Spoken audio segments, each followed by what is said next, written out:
உங்களுக்கு வாய்க்குமா?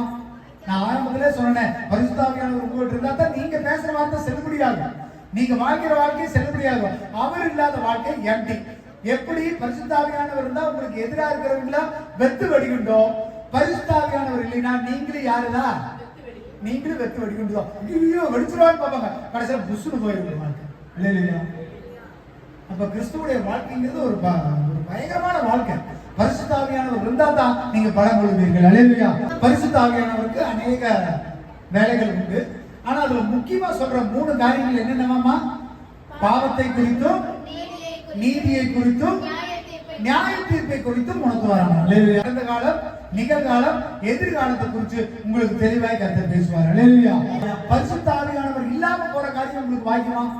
நான் ஆரம்பத்திலே சொன்னேன், பரிசுத்த ஆவியானவர் உங்கள்கிட்ட இருந்தா தான் நீங்க பேசுற வார்த்தை செல்லுபடியாகும், நீங்க வாழ்க்கிற வாழ்க்கை செல்லுபடியாகும். அவர்